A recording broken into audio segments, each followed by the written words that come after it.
हरे कृष्णा। भगवत गीता विश्वरूप दर्शन जो अध्याय 11वां है, जहाँ पे भगवान का विश्वरूप का दर्शन अर्जुन के इच्छा से भगवान ने जो दिव्य दृष्टि प्रदान करके यहाँ पे अर्जुन ने ही ये विश्वरूप का दर्शन किया है। आखिरी जो 6 श्लोक है, जिसमें 48 नंबर के श्लोक से जो 42 नंबर के श्लोक में आज हम देखेंगे कि कैसे अभी तक जो अर्जुन ये प्रतिनिधि है, लेकिन वो शुद्ध भक्त है। जो अन्य जो साधारण जीव है, उनकी जो सबसे बड़ा ध्येय, उच्च ध्येय है कि जगत में हम आए हैं, अटके हैं, और ये जो सब कोई जीव नहीं समझ पाते हैं, तो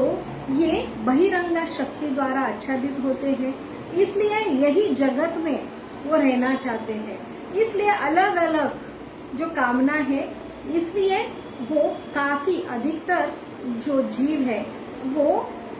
किसी भी अब मेरे ऊपर, ये जीव के ऊपर कोई अधिकारी है ऐसे देव देवता को भी नहीं मानता। मेजॉरिटी जो जीव है, स्पेशली जो कलयुग में है, वो नास्तिक है, जो किसी का जो कंट्रोल नहीं मानते हैं, और जो बचे कुचे आस्तिक है वो देव देवता को भगवान के रूप में जो भजते हैं, क्योंकि अनन्य कामना अंदर है कि मुझे ये पाना है, वो पाना है, तो यही देव देवता को वो भजते हैं परमेश्वर के रूप में। और जो बचे कुचे जो है कि भगवान और देव देवता अलग है,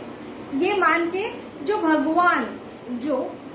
ज्ञान से वो समझते हैं कि निर्विशेष है, भगवान का कोई जो व्यक्तित्व स्वरूप नहीं है, तो भगवान को तो मानते हैं वो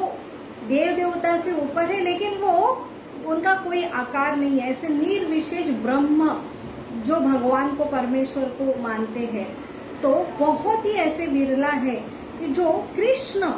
ये भगवान है, और ये देव देवता भी जो है उनके भी ये परमेश्वर है, तो ये समझ पाते हैं। और लेकिन भगवान से जो अर्थातीत जिज्ञासु और ज्ञानी जो ये उनका कुछ तो जो अपना जो ध्येय है कि अर्थ जैसे दुख से मुक्ति हो, अर्थ कुछ तो पाना है, लेकिन भगवान कृष्ण की ही भजन करके करना है। और कोई जिज्ञासा रूपी है, कैसे कृष्ण ये जगत के निर्मिति है, पालन करते हैं, और ये ज्ञान से द्वारा भगवान को समझते हैं। लेकिन सबसे विरले जो है, जो शुद्ध भक्त है, जो भगवान कृष्ण ही सबके परमेश्वर है, और बस जीव का और परमेश्वर का सर्वस्व जो संबंध है, प्रेम संबंध है, और यही प्रेम संबंध की वो कामना करते हैं, और भगवान के इच्छेनुसार सिर्फ अनन्य भक्ति, अनन्य प्रेम भावना से ही वो भगवान की, कृष्ण की भक्ति करते हैं। तो ये स्तर तक, ये सबसे ऊंचा स्तर है, और बहुत ही विरला जीव रहते, जिनमें से एक है अर्जुन। इसलिए भगवान ने जो पांडवों में भगवान कहते कि मैं अर्जुन हूँ, तो ऐसे सारे बाकी के जो शुद्ध भक्त है, उनमें से सर्वश्रेष्ठ जो ईर्ष्या मुक्त और बहुत ही भगवान से प्रेम करने वाले ऐसे अर्जुन है, जिन्हें ही भगवान ने ये गीता सुनाई। उसमें जो है अर्जुन को ही ये विश्व रूप का दर्शन दिखाया। तो यही इन श्लोकों में भगवान कह रहे हैं कि अर्जुन को कि हे अर्जुन,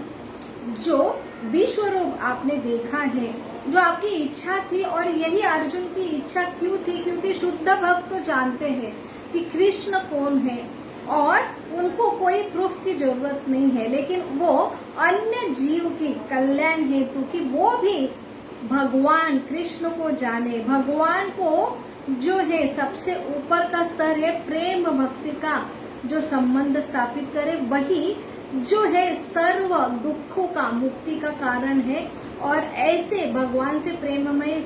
जब संबंध स्थापित होता है, तब ये भौतिक जगत की जरूरत ही नहीं होती, जहाँ पे जन्म मृत्यु जरा व्याधि है। ऐसे आदि भौतिक आदि दैविक जो आध्यात्मिक क्लेश है,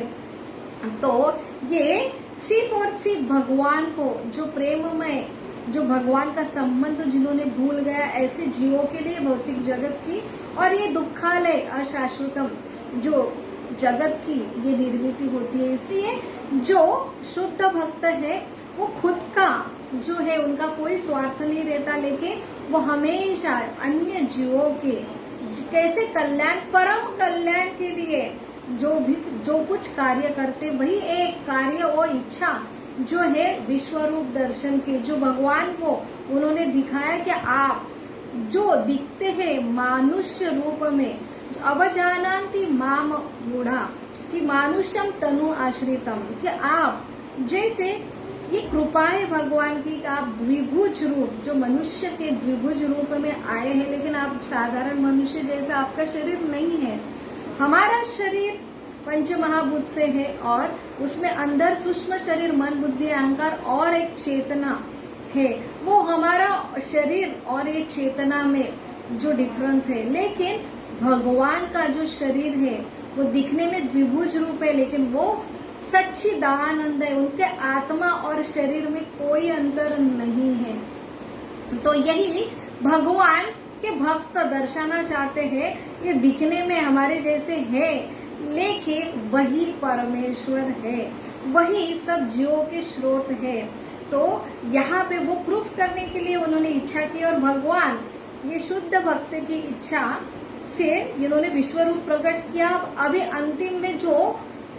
भयावह जैसे काल रूप देखने बाद ये अर्जुन जो बहुत ही भयभीत हुए हैं, और अभी वो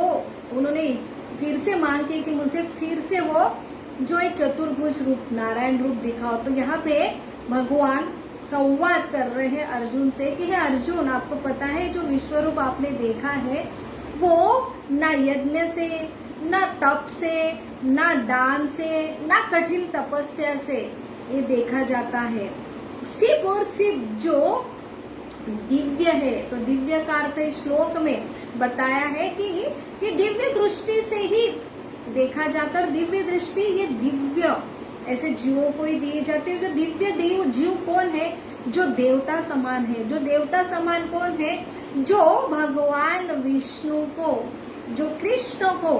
जो भजते हैं, जो भक्ति करते हैं, वो देवता समान है। उन्हें दिव्य दृष्टि रहती है कि वो विश्व रूप देख सकते हैं। लेकिन ये भगवान के ऐसे जो शुद्ध भक्त है वो कभी भगवान का विश्व रूप देखना नहीं चाहते हैं, क्योंकि वो समर्पित है। उन्हें पता है कि भगवान से ही उद्भव होता है, उन्हें कोई प्रूफ की जरूरत नहीं है। और वो सबसे जरूरी है कि जिज्ञासा ज्ञान के परे वो सिर्फ और सिर्फ भगवान से प्रेम का आदान प्रदान करना चाहते हैं। और उसका सबसे जो आदान प्रदान करने के लिए आसान जो है रूप है वो है भगवान का द्विभुज रूप है, और इसमें वो बहुत ही संतुष्ट रहते हैं। लेकिन अन्य जीवों के कल्याण के लिए उन्होंने इच्छा की और भगवान ने भी उनकी इच्छा पूर्ण की। लेकिन अंत में वो अपना फिर से विश्व रूप से वो चतुर्भुज रूप में और द्विभुज रूप में अभी फिर से वापस आ रहे हैं। और उसके पूर्व ये श्लोक भगवान ने अर्जुन को बोला, ये आपने देखा वो कोई भी कठिन तपस्या यज्ञ तप से, भले वो वेदों में पारंगत हो, ये वेदों की शिक्षा से भी ये रूप जो बुद्धि तर्क से कोई नहीं देख सकता। सिर्फ अनन्य जो दिव्य जो शुद्ध भक्त है उनको ही मैं ऐसी कृपा जो प्रदान करता है, दिव्य दृष्टि प्रदान करता हूँ, तभी ये जो विश्व रूप जो देख सकते उसमें से आप ही वो अर्जुन हो जो पहले बार मैंने ये पूरा जो विश्व रूप आपको दिखाया है। तभी यहाँ पे भगवान फिर आश्वासन देते कि हे अर्जुन, आप बहुत भयभीत हुए हैं। 49 श्लोक में वो कहते हैं फिर अभी मैं ये विश्व रूप जो मेरा दर्शन है अभी समाप्त करके फिर से मेरे जो रूप में जो आप चाहते हैं, जिससे वो मित्रता का प्रेम पूर्वक आदान प्रदान करते हैं, वो रूप में मैं अभी वापस आ रहा हूँ। तो अभी ये कैमरा जो है फिर से अर्जुन और कृष्ण का संवाद हो रहा है। तो अभी थर्ड पार्टी जो संजय, फिर से ये श्लोक आता है, 50 नंबर का श्लोक जहाँ पे संजय ये धृतराष्ट्र को बता रहा है कि अभी ये अर्जुन की फिर से मांग हुई, भगवान ने उन्हें आश्वासन दिया और अभी फिर से भगवान विश्व रूप उनका जो था उससे वापस चतुर्भुज रूप में आ गए और ये चतुर्भुज से वो फिर से ऐसे द्विभुज रूप कृष्ण में जो है वापस उनका दर्शन अभी जो है वो भगवान का दर्शन अभी मूल रूप में अभी हो रहा है। तो ये जो है कमेंट्री के साथ साथ दर्शन भी वो खुद पा रहे हैं और उसके साथ भी वो धृतराष्ट्र को ये सब जो हो रहा है वर्णन हो रहा है ऐसे कुरुक्षेत्र में वो जो है संजय का जो वार्तालाप हो रहा है। तो वही जो सुतपा और वृष्णि जो वही वासुदेव और देवकी उन्होंने बहुत कठिन तपस्या की थी, लेकिन वो एक और तपस्वी जैसे नहीं थे, तो वो साधारण तपस्वी नहीं थे। तो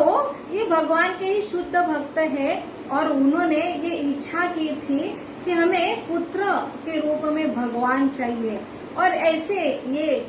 जो भगवान से मांग रहे थे और बहुत कठिन तपस्या में शुद्ध भक्ति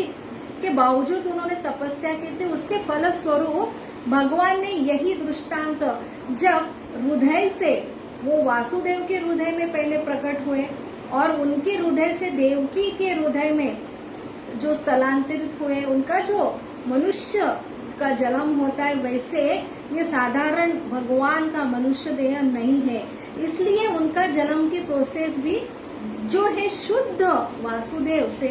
हृदय से जो है देवती के हृदय में और उसके बाद वो गर्भ में आते हैं। तो वही जन्म के टाइम चतुर्भुज रूप में ही उनका जन्म होता है। तब वासुदेव और देवकी उनसे विनंती करते हैं कि मुझे ये चतुर्भुज रूप वहाँ पे भगवान दिखा रहा है कि मैं साधारण बालक नहीं हूँ, तो वहाँ पे वो विनंती करते हैं और फिर से वो द्विभुज कृष्ण के रूप में आते हैं। वही दृश्य फिर से यहाँ पे रिपीट हो रहा है, विश्व रूप से जो चतुर्भुज रूप से फिर से कृष्ण के मूल द्विभुज रूप में अभी भगवान प्रकट हो गए हैं। तो यहाँ पे फिर से जो है अर्जुन का संवाद आता है कि अर्जुन फिर से ये द्विभुज रूप में जैसे कृष्ण वापस आते हैं, वो बहुत ही जो है आनंदित होता है और वो ये श्लोक बोलते कि ये जनार्दन आपके इस सुंदर मानवीय रूप देखकर मैं अभी बहुत ही स्थिर चित्त हुआ हूँ।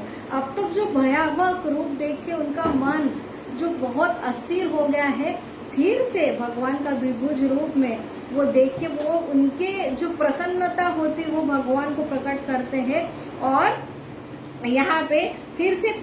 जो 52 नंबर श्लोक में भगवान अभी वार्तालाप कर रहे हैं कि आपने जो कुछ जो देख पाना जो साधारण जो चतुर्भुज भी कोई कठिन तपस्या यज्ञ दान तप से नहीं देख पाता, लेकिन ये जो मेरा द्विभुज कृष्ण जो कृष्ण में भगवान हूँ और वही में द्विभुज रूप में है, ये देख पाना तो अत्यंत कठिन है जो भगवान यहाँ पे बता रहे हैं। तो भगवान को जो है बहुत सारे जो भगवान को एक निर्विशेष ब्रह्म के रूप में मानते हैं, इसलिए पूरी भगवत गीता चाहे वो पीएचडी कर ले, जो अपने बुद्धिमत्ता से विद्वानता से वो भगवान को भगवत गीता के ऊपर टीका करते हैं, लेकिन अल्टीमेटली वो भगवान कृष्ण को परमेश्वर सच्चिदानंद पूर्ण पुरुषोत्तम कृष्ण को ना मान के कि वो जो टिप्पणी देते हर श्लोक में कि ये भगवान कृष्ण का जो निर्विशेष अंश है उसके ऊपर वही भगवान है, ना कि ये भगवान का द्विभुज कृष्ण है, वो ऐसे निर्विशेष ब्रह्म से उनका प्राकट्य हुआ है। तो यहाँ पे भगवान कृष्ण का देह जो द्विभुज रूप मनुष्य रूप और अंदर जो निर्विशेष ब्रह्म है वो अलग अलग है। तो ऐसा ये टीकाकार जो है तो ये समझ नहीं पाते, भले वो भगवत गीता की पूरी पीएचडी कर ले, लेकिन ये समझना उनके लिए बहुत ही दुष्कर है। सिर्फ और सिर्फ मेरी प्रेममय जो भक्ति में लगा है, और जो चौथे अध्याय में जैसे भगवान ने बताया है कि जो मेरे से जो गुरु शिष्य परंपरा जो विवस्वान से चालू हुए, वही गुरु शिष्य परंपरा में अगर आप मेरे मुख से ही भगवत गीता सुनते, बारंबार सुनते हैं, वही सही गुरु शिष्य परंपरा से जो गुरु और शिष्य मेरे से आते हैं और जिनका एक ही प्रयोजन है, सिर्फ और सिर्फ भगवान के अनन्य प्रेम। तो वो कोई विद्वान नहीं बनना चाहते मेरी भगवत गीता ये ज्ञान लेके, बस भगवान कृष्ण को प्रेम करते हैं। और भगवान कृष्ण को ऐसे प्रेम करने वाले गुरु शिष्य परंपरा से ये ज्ञान जब सुनते हैं, तभी वो समझ पाते हैं कि मेरा आत्मा, मेरा मन, बुद्धि, जो सूक्ष्म शरीर और मैं एक ही हूँ। और ये समझ पाना सिर्फ और सिर्फ जो है शुद्ध भक्तों की, जो गुरु को कृपा है, भगवान की कृपा है, उनके कृपा से ही हम समझ सकते हैं। यहाँ पे इन श्लोकों में जो भगवान ने यहाँ पे जो अर्जुन से कहा है, तो ये जो विश्व रूप से चतुर्भुज रूप, चतुर्भुज से जो है कृष्ण, यहाँ पे बहुत ही स्पष्ट है कि कृष्ण का देह है, वो हमारा जैसा नहीं है। और यही पूर्ण विभुज रूप कृष्ण ही पूर्ण पुरुषोत्तम है। तो भगवान ये निर्विशेष नहीं है, तो भगवान ये इनसे ही विभुज रूप से चतुर्भुज रूप जो विष्णु, अलग अलग विष्णु तत्व बनते हैं, और अलग अलग विष्णु तत्व से जो है कार्यदक्ष विष्णु, गर्भोदयक्ष विष्णु से ये जो महत तत्व बनता है, जिसमें महत तत्व में ये भौतिक सृष्टि का उगम स्तोत्र होता है। ऐसे 24 तत्व से ये भौतिक प्रकृति बनते हैं। वही ये जो है सर्वव्यापी जो रूप है। तो ये और भगवान कृष्ण जो है उनमें कोई भेद नहीं है, और भगवान से ही ये आता है, ना कि जो निर्विशेषवादी जो है वो कहते हैं कि भगवान जो है व्यक्ति स्वरूप में नहीं है। भगवान निराकार है, निर्विशेष है, वो सिर्फ अंश के रूप में है। वो अंश से ये ना मनुष्य रूप में जो कृष्ण आते हैं। तो यही जो है कि भगवान यही समझाते हैं कि इतना सब समझने के बाद अगर हृदय शुद्ध नहीं हो, तो ये रूप में मुझे लोग जानते हैं, लेकिन मैं निर्विशेष ब्रह्मन नहीं हूँ, बल्कि कृष्ण पूर्ण पुरुषोत्तम से सारा ये प्रागट्यकरण होता है। यही भगवान यहाँ समझा रहे हैं कि ये कृष्ण को जान पाना अत्यंत दुर्लभ है, और ये सिर्फ और सिर्फ शुद्ध भक्ति से जाना चाहता है। और शुद्ध भक्ति जो है हमें इस कलयुग में जो नाम रूपी, जो स्वयं गुरु शिष्य परंपरा में आए हुए श्री चैतन्य महाप्रभु, जो स्वयं राधा कृष्ण के भाव में ये गुरु शिष्य परंपरा में आए हैं, और जब हृदय शुद्ध होता है, उनके उपदेशों पे जो हरि नाम संकीर्तन जो उन्होंने दिया है, हरे कृष्ण कृष्ण कृष्ण हरे हरे, हरे राम राम राम हरे हरे, ऐसे शुद्ध गुरु शिष्य परंपरा से जो मंत्र हरि नाम, जो 16 अक्षरी मंत्र जाप नित्य रूप से अगर आप करते हैं, गुरु का आश्रय लेते, सही गुरु शिष्य का आश्रय लेते हैं, ऐसे गुरु परंपरा का आश्रय लेते जो भगवान से ही आई है, तभी आप समझ सकते हैं जो स्वयं कृष्ण कौन है, और तभी ये भगवत गीता हम समझ सकते हैं। हरे कृष्ण कृष्ण कृष्ण हरे हरे, हरे राम राम राम हरे हरे, हरे कृष्णा। आखिरी 3 श्लोक 53, 54 और 55 जो कंक्लूडिंग श्लोक है, जो विश्वरूप 11वां अध्याय के, वो हम कल देखेंगे। बहुत बहुत धन्यवाद। हरे कृष्ण।